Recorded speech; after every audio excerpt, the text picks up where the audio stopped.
Mr. President, ladies and gentlemen, our negotiations have been held in a constructive atmosphere of mutual respect.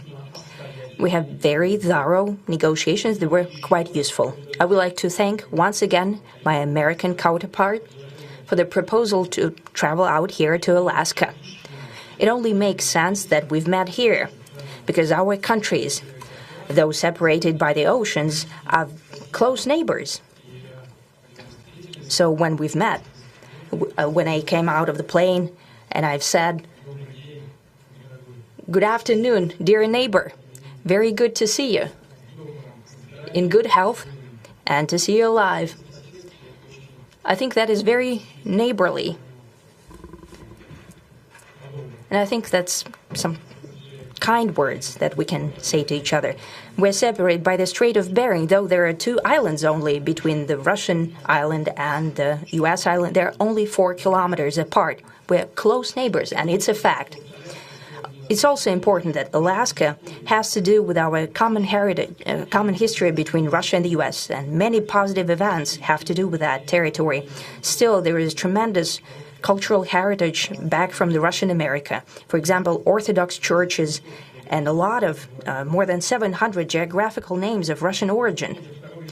During the Second World War, it was here in Alaska that was the origin of the legendary air bridge for the supply of military aircraft and other equipment under the Lend-Lease program.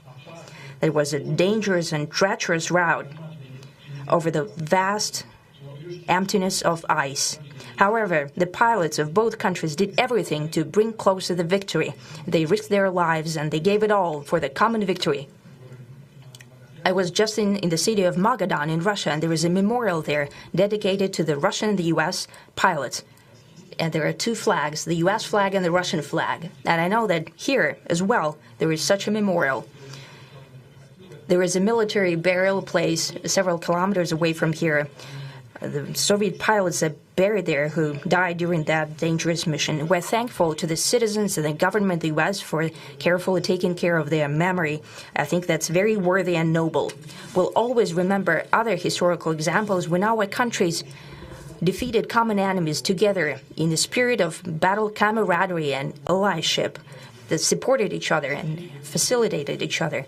I'm sure that this heritage will help us rebuild and foster mutually beneficial and equal ties at this new stage, even during the hardest conditions. It is known that there have been no summits between Russia and the U.S. for 4 years, and that's a long time. This time was very hard for bilateral relations, and let's be frank, they have fallen to the lowest point since the Cold War. I think that's not benefiting our countries and the world as a whole. It is apparent that sooner or later we had to amend the situation to move on from the confrontation to dialogue. And in this case, a personal meeting between the heads of state has been long overdue. Naturally, under the condition of serious and painstaking work, and this work has been done in general. Me and President Trump have very good direct contact. We've spoken multiple times. We spoke frankly on the phone. And Special Envoy of the President, Mr. Witkoff, traveled out to Russia several times. Our advisors and heads of foreign ministries kept in touch all the time.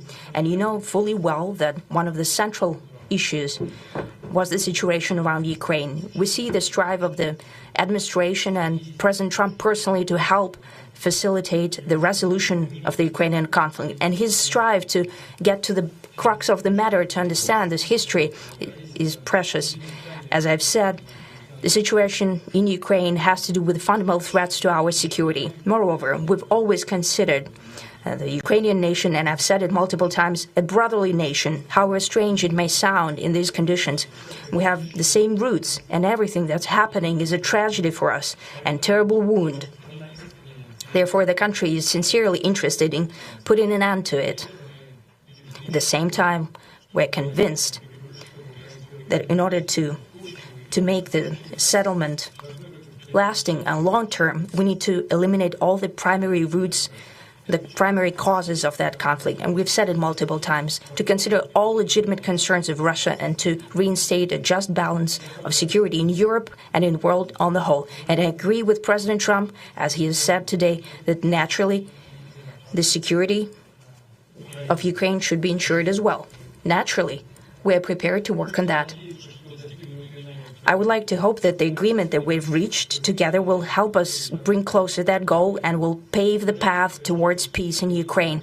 We expect that Kiev and European capitals will perceive that constructively and that they won't throw a wrench in the works. They will not make any attempts to use some backroom dealings to conduct provocations to torpedo the nascent progress.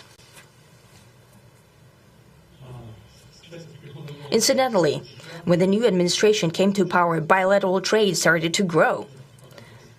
It's still very symbolic. Still, we have a growth of 20%. As I've said, we have a lot of dimensions for joint work. It is clear that the U.S. and Russian investment and business cooperation has tremendous potential. Russia and the U.S. can offer each other so much in trade, digital, high-tech, and in space exploration. We see that Arctic cooperation is also very possible, and our international context, for example, between the Far East of Russia and the West Coast of the U.S. Overall, it's very important for our countries to turn the page, to go back to cooperation. It is symbolic that not far away from here, at the border between Russia and the U.S., there was a so-called international date line. I think you can step over, literally, from yesterday into tomorrow. And I hope that we'll succeed in that, in political sphere. I would like to thank President Trump for our joint work, for the well-wishing and trustworthy tone of our conversation. It's important that both sides are result-oriented, and we see that the President of the U.S. has a very clear idea of what he would like to achieve. He sincerely cares about prosperity of his nation. Still, he understands that Russia has its own national interests. I expect that today's agreements will be the starting point, not only for the solution of the Ukrainian issue, but also will help us bring back business-like and pragmatic relations between Russia and the U.S. And in the end, I would like to add one more thing. I'd like to remind you that in 2022, during the last contact with the previous administration, I tried to convince my previous American colleague that the situation should not be brought to the point of no return when it would come to hostilities. And I said it quite directly back then that it's a big mistake. Today, when President Trump saying that if he was the president back then, there will be no war. And I'm quite sure that it would indeed be so. I can confirm that. I think that overall, me and President Trump have built a very good, business-like and trustworthy contact. And I have every reason to believe that moving down this path, we can come, and the sooner the better, to the end of the conflict in Ukraine. Thank you. Thank you. Well, thank you very much, Mr. President. That was very profound. And I will say that I believe we had a very productive meeting. There were many, many points that we agreed on, most of them, I would say, a couple of big ones that we haven't quite gotten there, but we've made some headway.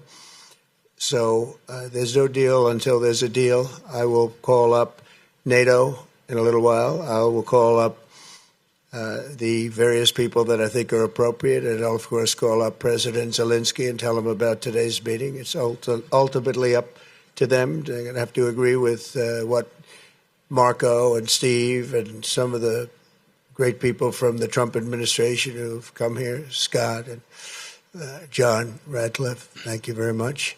But we have some of our really great leaders. They've been doing a phenomenal job. We also have some tremendous Russian business representatives here, and I think, you know, everybody wants to deal with us. We've become the hottest country anywhere in the world in a very short period of time, and we look forward to that. We look forward to dealing. We're going to try and get this over with. We really made some great progress today. I've always had a fantastic relationship with President Putin, with Vladimir. We had many tough meetings, good meetings. We were interfered with by the Russia hoax. That made it a little bit tougher to deal with, but he understood it. I think he's probably seen things like that during the course of his career. He's seen it all. But we had to put up with the Russia hoax. He knew it was a hoax, and I knew it was a hoax. But what was done was very criminal. But it made it harder for us to deal as a country in terms of the business and all of the things that we'd like to have dealt with. But we'll have a good chance when this is over. So just to put it very quickly, I'm going to start making a few phone calls and tell them what happened. But we had an extremely productive meeting, and many points were agreed to. There are just a very few that are left. Some are not that significant. One is probably the most significant, but we have a very good chance of getting there. We didn't get there, but we have a very good chance of getting there. I would like to thank President Putin and his entire team, whose faces, who I know in many cases, other than that, whose faces I get to see all the time in the newspapers. You're almost as famous as the boss, but especially this one right over here. But we had some good meetings over the years, right? Good, productive meetings over the years, and we hope to have that in the future. But let's do the most productive one right now. We're going to stop really 5, 6, 7,000, thousands of people a week from being killed, and President Putin wants to see that as much as I do. So, again, Mr. President, I'd like to thank you very much, and we'll speak to you very soon and probably see you again very soon. Thank you very much, Vladimir. Next time in Moscow. Oh, that's an interesting one. I don't know. I'll get a little heat on that one, but I could see it possibly happening. Thank you very much, Vladimir. And thank you all. Thank you. Thank you. Thank you so much.